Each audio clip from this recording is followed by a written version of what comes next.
Welcome to Sotogrande in southern Spain, the venue for the 1997 Hobie 16 World Championships. The resort is well equipped for top level sport. It will play host to the Ryder Cup later this year. But now it's the world's top Hobie Cat crews lining the beaches, ready to battle it out for the most coveted crown in their calendar. With the Rock of Gibraltar as a backdrop, Sotogrande is an ideal venue for sailing, steady sea breezes and warm sunshine.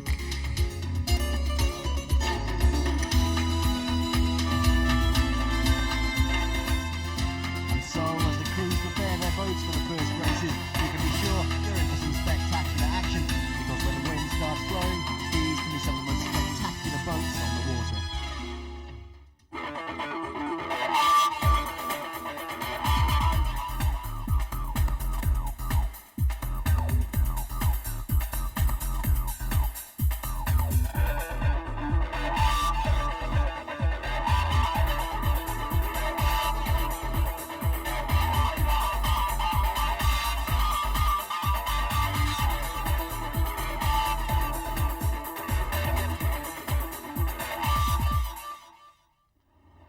But on the day scheduled for the semi-finals, the only boats moving on the water were the ones with engines attached, and Sotogrande's normally constant breeze had temporarily vanished.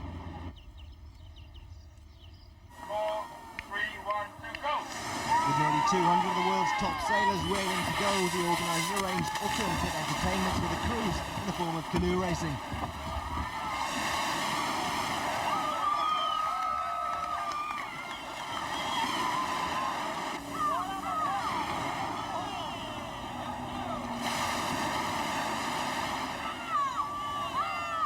And even when they were having a little bit of fun, the competition was intense.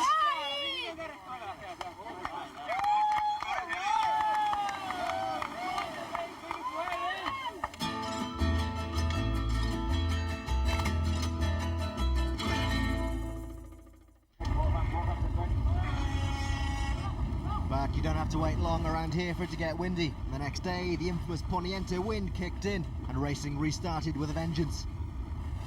With so many sailors from all over the world, the organisers hold a pre-qualifying event to whittle down the field to 112 places in the semi-finals, where the qualifiers will meet the 80 pre-seeded sailors. Hobie supply 56 identical beach cats, and the competitors sail the boats in a round-robin system, so each sailor will race each boat only once. This way, the committee can be certain any advantage gained is through skill alone. The course is laid with a start line downwind, leaving crews with a hard beat into the wind to start, through a central gate to keep the fleet together, before rounding the windward mark. This is where the fun really starts, with 56 boats aiming to be at the same place at the same time on the course. The knack is to keep the pace going through the turn before starting the long run downwind. So now let's take a look at the top crews who'll be making waves as the contest goes on. Defending champion Claudio Cardozo from Brazil is one of the most consistent skippers around, the winner in Dubai last year and runner-up in the 2 previous years. This year Cardozo's sailing with a new crew, 16-year-old Andre Cahu. They had a nightmare in the semi-finals where Cahu fell off, rounding the windward mark. Definitely not the start the champion was looking for. We made a mistake coming to tack for the mark. There was a sudden gust of wind and the boat reared up, and Andre lost his footing and ended up in the sea. But I turned around and got back to him pretty quickly, so we didn't lose too much time. It's just one of those things. It's very early days yet in the championship. There's still a lot of races left before the title is decided. Another crew to watch will be the 9-time South African champions Blaine Dodds and Steve Arnold. These two have been sailing together for 13 years and know each other inside out. It's very fluky out there, the wind's changing the whole time, and there's no real set course at this stage of the game. You know, you can go inside or outside, and sometimes it plays one side of the course than the other side, so it's very difficult at the moment. Another old hand is Papua New Guinea's Mark LaRufa. He's been dabbling with a Finn campaign this year, but now he's back where he belongs, on a Hobie Cat, and he's sure to be up there with the leaders. Will the title be going back to Papua New Guinea? Oh, we hope so. The first world title for anything in New Guinea, so it'd be good if we can. Leading a strong European contingent is one of the Dutch crews, Peter Manvis and Martin van der Bunt. They've been putting in useful scores all week and are definitely a crew to watch. The Moore brothers, Detlef and Reinhold are Germany's top Hobie Cat crew. With 15 years sailing experience together, they should know what they're doing by now. Australia's ideal Hobie Cat country, with long beaches and crashing surf. No wonder then it produces crews of the quality of Mal Gray and Rebecca Duca. The Tahitians too, it seems, have taken to Hobie Cats like ducks to water. And leading a strong Tahitian challenge is Philippe Haas and Maxime Poubreau, seen here in the thick of the action. So is the title going back to Tahiti this year? We hope so, but it's not finished. And we will see. We are not bad for the instant, but we have to continue. And finally, and inevitably, another one to watch is Jeff Alter, son of Hobie Cat inventor Hobie Alter. So is it a help that he has Hobies in his blood, so to speak? Well, I've been doing it a long time, let's say that. I just enjoy sailing the boats, and we've been racing. I've been racing since I was about 13 years old. Are they pretty easy to sail? Yeah, very easy. Yeah, it's a good fun boat to sail. Easy to be competitive. You don't have to have all the fancy equipment and all that, and the way Hobie Cat runs these regattas with the boats supplied, it makes it very easy for the competitors to come, so we don't have to ship our boats here.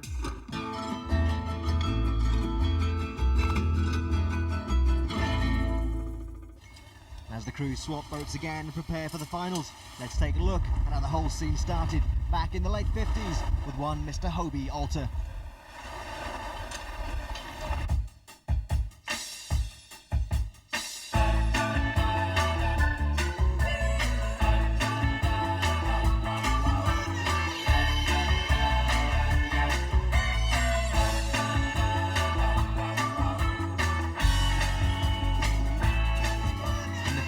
Californian surfer Hobie Alter changed the face of surfing forever by building the first polyurethane surfboards.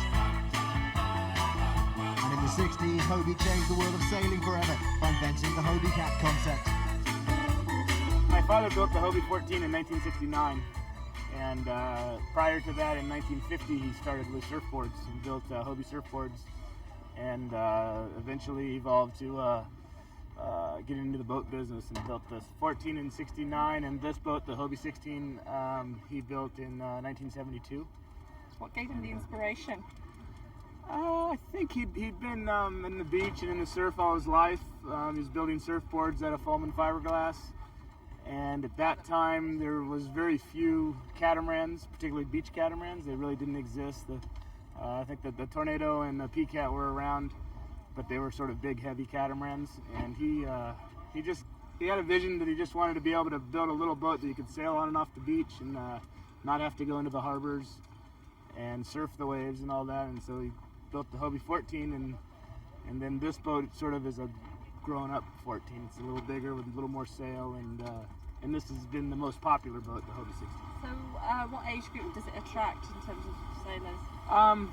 Here in Europe, it seems to be attracting the very young sailors as well as old sailors. I think I'm an old sailor, but there's young boys and girls here that are very good, and some of them sailed in the youth worlds, and then they crew for maybe one of the competitors here in the world event. I crewed at a world championship when I was 12 years old, and then eventually learned from the better sailors, and eventually started skippering. So it's all ages. There's 50-year-olds and 15-year-olds.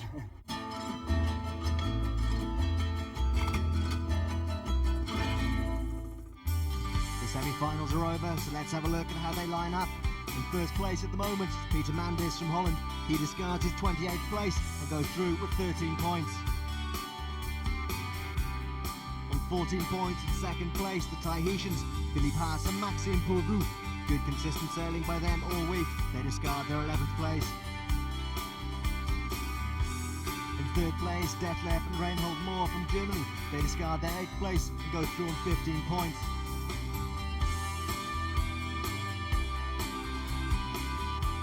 Now these two are the dark horses of the championships. They've been ripping up the form book all week. Bueno Roth and Thierry Monfray from France. They came here to enjoy themselves and ended up in 4th place. They could be ones to watch. In 5th, it's Andreas Bredendiek and Niels Kroner from Germany. They discard a disastrous 39th place and go through with 16 points.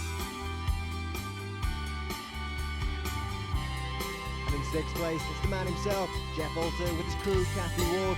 They discard their 40th place and look nicely on form for a good result.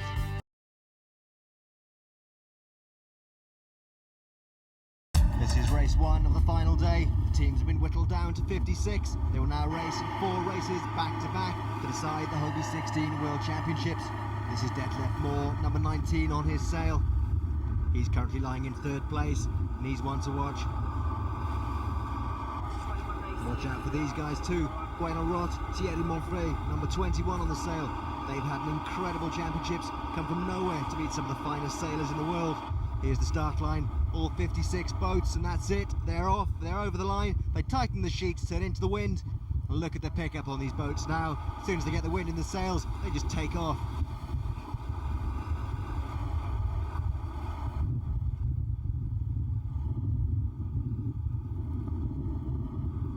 There's number 15, Eric and Julie Cook from the USA, and inside them, number 23, that's Mark LaRufa and Liz Wardley from Papua New Guinea. And here's Gwen O'Rourke, number 21 on their sail, the ones everyone are talking about this week. What can they do today? Here's the leading group now. It looks like number 56, Torsten Badren from Denmark, is leading.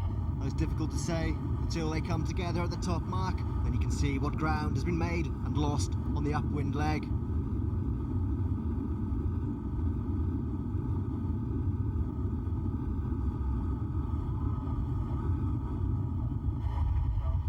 Here's LaRufa attacking behind Blaine Dodds from South Africa.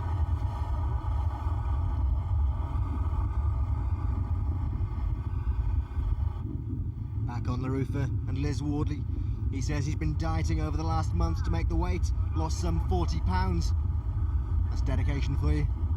It looks like it's paying off for him as well. He's been up there or thereabouts all the way through the week.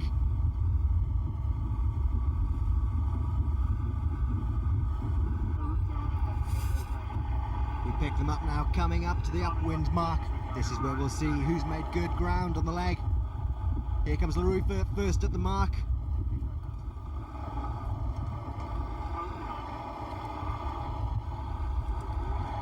He tacks round, and behind him it's Gwen O'Rourke, number 21, in 2nd place, so they're well up there on the pace. There's number 19, Detlef Moore, coming through. And you can see behind him a change of tactics. Just behind Detlef Moore, you can see Gwen O'Rourke there moving inshore. They may have seen something. It's a big risk. The breeze is steady out to sea. That's where all the wise money's been all week. Well, let's see what happens as the rest of the fleet stream through. That's 14, Bredendiet from Germany. Meanwhile, on the inshore tack, here's Gwen O'Rourke from Guadeloupe sailing for France. Doesn't appear to have paid off as yet. Both sailors forward in the centre of the boat. Classic downwind position, keeping the weight forward. There's number 22, Philippe Haas, way back in the fleet. He's having a bad race.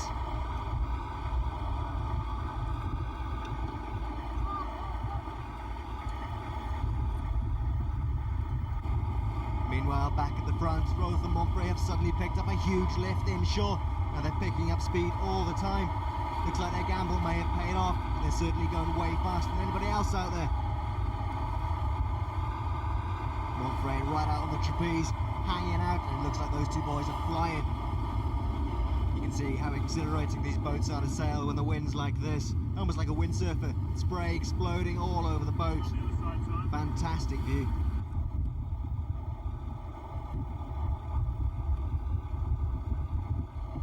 Meanwhile, here's number 12. This is Manvis and Van der Bont, the Dutch crew, on a totally different track, out to sea, still going pretty quickly.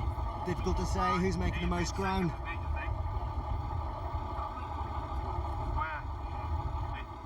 But we'll soon find out, because coming up to the gate on a very fast tack is Gwen O'Rourke and Thierry Monfray. And their gamble looks to have paid off handsomely, and they're way out in the lead. They seem to have opened about a lead of 150 metres on the second boat. That's incredible sailing. That gamble going inshore has paid dividends. Here comes the second boat now. It's Badren from Denmark calling for room at the gate. Hugely experienced sailor. The oldest sailor here, he's in his 60s I gather. But being shown the way home by the youngsters from France today. They're on a very very quick attack. That's Manvis and Van der Bont, the Dutch pairing. Very fast indeed, holding their speed through the turn. That's how it should be done. But they're still not as quick as these two. This is Rhodes and Monfray up at the front. They seem to build an unassailable lead now. Spectacular start to the final races for them.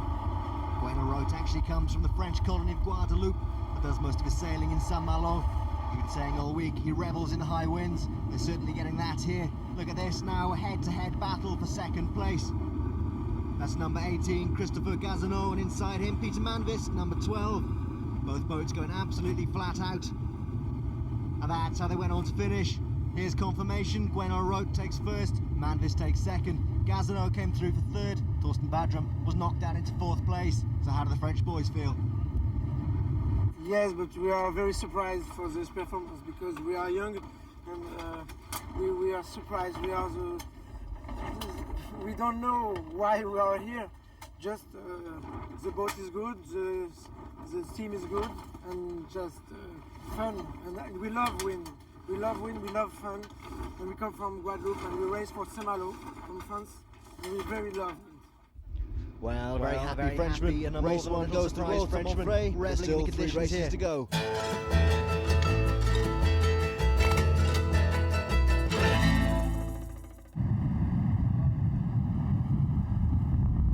And in race 2, there was high drama when Jeff Alter went flying into the windward mark, leading the fleet, only to push that little bit too hard.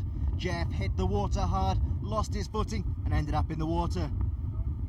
Without his weight, the Cat capsized immediately, and so as Jeff and Kathy Ward struggled to right their stricken boat, they could only watch as the rest of the fleet streamed through.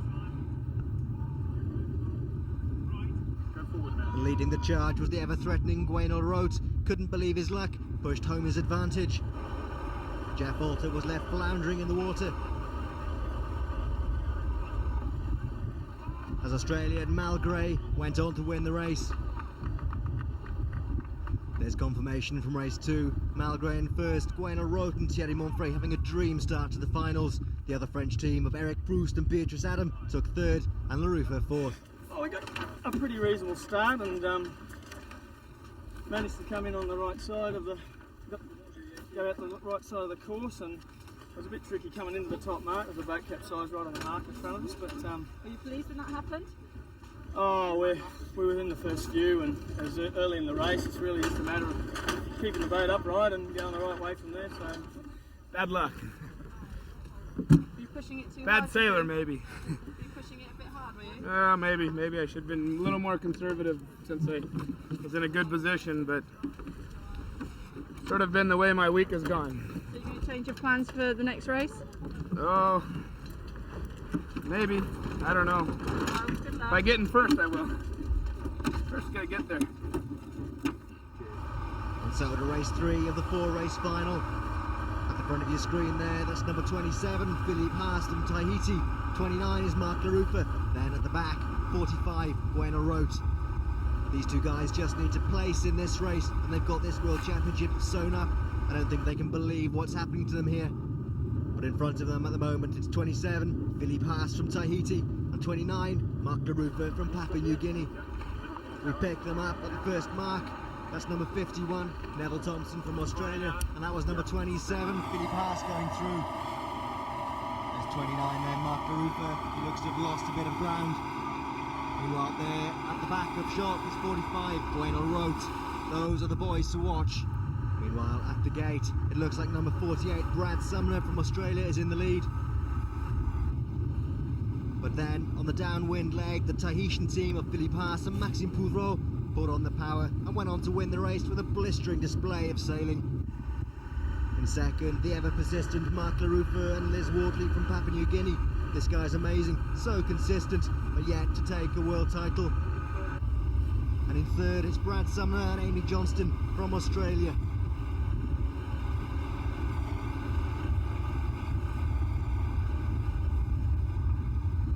There's confirmation. Haast takes first, Larufa takes second, Sumner third, Milosevic from Venezuela in fourth. But the big news is Gueno Roth and Thierry Monfray took 7th in that race, which puts them beyond reach at the top. Roth and Monfray take the Hobie 16 World Championships for 1997. I still don't think they can believe quite what's happened to them. They said they came here just to have a good time, and they went on to win the event. Haas takes 2nd, LaRue for 3rd, and Torsten Bardrum from Denmark is 4th. I can speak because it's very beautiful, and I don't realize now that I'm world champion. I don't realize, so it's very fantastic. So tell me, how did you both do it? What was the secret on the water? There is 2 crew on the boat. Yes, there are 2 crew on the boat. There isn't the skipper and the crew. We have our work to do, and I just have the rider and stop. That's nothing other. All the other is for my crew, and we are friends.